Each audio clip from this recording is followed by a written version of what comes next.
আসসালামু আলাইকুম। FCPS part 1 medicine গ্রুপের পক্ষ থেকে সবাইকে জানাচ্ছি শুভেচ্ছা।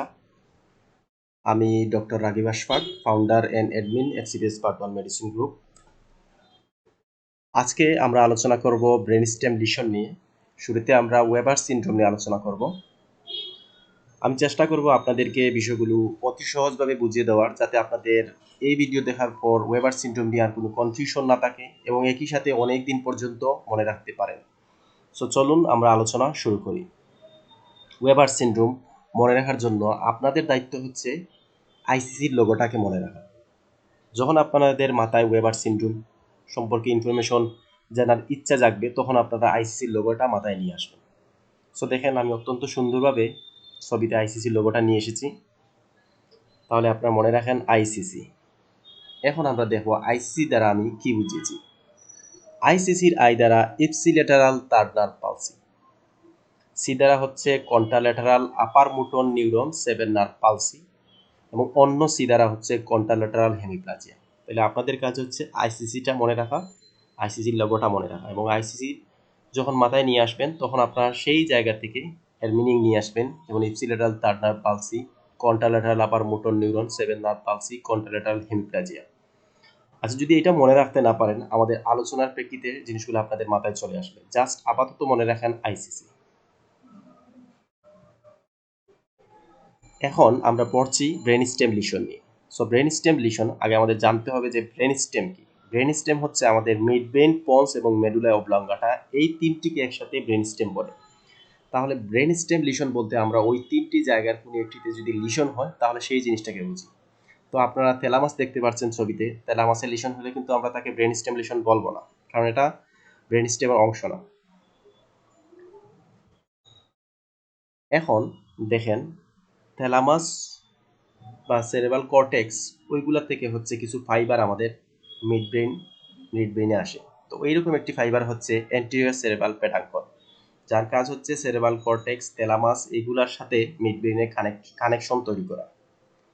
তো আমাদের হচ্ছে ওয়েবার সিনড্রোমে যেটা হয়, এই অ্যান্টেরিয়র সেরেব্রাল পেডাঙ্কল এখানে লিশন হবে। চিত্রে আপনারা দেখতে পাচ্ছেন আমি একটি স্টার চিহ্ন দিয়ে ক্রাস সেরেব্রি লিখেছি। অ্যান্টেরিয়র সেরেব্রাল পেডাঙ্কলের ফাইবারগুলা ক্রাস সেরেব্রির মাধ্যমে হচ্ছে মিড ব্রেইনে এসে সংযোগ হবে, আর এই জায়গাটায় লিশন হয় ক্রাস সেরেব্রির এখানে।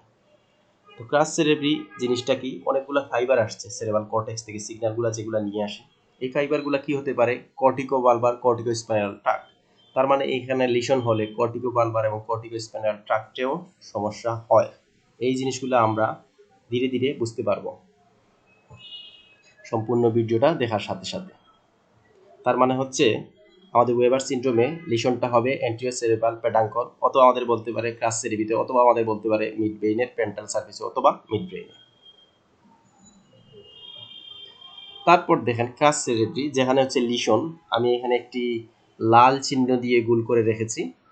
এই জায়গায় হচ্ছে লিশন হলো, তাহলে আমি আগেই বলে দিয়েছি এই জায়গা দিয়ে হচ্ছে আমাদের cortico spinal tract, cortico Balbir tract গিয়েছে। সুতরাং এখানে সমস্যা হলে ওই ট্রাক্টগুলোতে সমস্যা হলে যে ফিচারগুলো আসবে সেগুলো আসবে। এবং একই সাথে আপনারা দেখছেন যে থার্ড নার্ভের কোর্সটাও কিন্তু এই দিকে গিয়েছে। তার মানে এখানে সমস্যা হলে আমার থার্ড নার্ভের সমস্যা হবে। এখন আমরা ধীরে ধীরে দেখবো আসলে আমাদের এই যে cortico spinal tract, cortico Balbir tract এবং থার্ড নার্ভের কি সমস্যা হয় ওয়েবার সিনড্রোমে। যদি থার্ড নার্ভের সমস্যা হয়, থার্ড নার্ভের নার্ভ সাপ্লাই কি, সরি, থার্ড নার্ভ হচ্ছে কোন কোন মাসলগুলোকে সাপ্লাই দিচ্ছে, এক্সট্রা অকুলার মাসলগুলোকে আইয়ার সাপ্লাই দিচ্ছে, শুধুমাত্র দুইটা পড়ে। এই দুইটা কি আমরা মনে রেখেছিলাম ফার্স্ট ইয়ারে, SO4 LR6। SO4 হচ্ছে সুপ্রিয়র অবলিক, সুপ্রিয়র অবলিক হচ্ছে ফোর্থ ক্রেনিয়াল নার্ভ দ্বারা সাপ্লাই হচ্ছে, এবং LR6 মানে ল্যাটারাল রেকটাস মাসল হচ্ছে সিক্স ক্রেনিয়াল নার্ভ দ্বারা। এখন আমরা সুপ্রিয় অবলিক মাসলের কাজ কি, সুপ্রিয় অবলিক মাসল অবলিকলি থাকবে, এর কাজ হচ্ছে আইকে ডাউনওয়ার্ড এবং স্লাইটলি আউটওয়ার্ড, যেহেতু অবলিকলি আছে স্লাইটলি আউটওয়ার্ডে এটাকে ফাংশনিং করবে, মানে কাজ করাবে।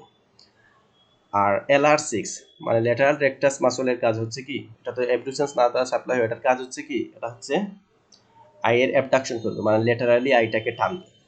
এখন দেখেন থার্ড নার্ভ পালসি হয়েছে, মানে এক্সট্রাকুলার মাসল সবগুলা প্যারালাইসিস, কিন্তু দুইটা নার্ভ তো আর থার্ড নার্ভের সাথে সম্পর্কিত না। একটা হচ্ছে ফোর্থ ক্রানিয়াল নার্ভ সুপ্রিয় অবলিক, একটা হচ্ছে six cranial nerve lateral rectus, এই দুইটা তো কানেক্টেড না। তাহলে এই দুইটা কাজ করবে। এই দুইটা কাজ করলে কি হবে, সুপ্রিয় অবলিকের জন্য সেটা হচ্ছে ডাউনওয়ার্ডস এবং আউটওয়ার্ডস চলে আসবে, এবং ল্যাটারাল রেক্টাসে ল্যাটারালি বা আউটওয়ার্ডস চলে যাবে।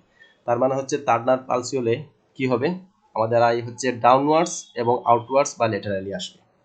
চিত্রে আপনারা দেখতে পাচ্ছেন right third cranial nerve palsy হয়েছে, এবং এর জন্যই হচ্ছে আইটা হচ্ছে ডাউনওয়ার্ডস এবং ল্যাটারালি চলে এসেছে।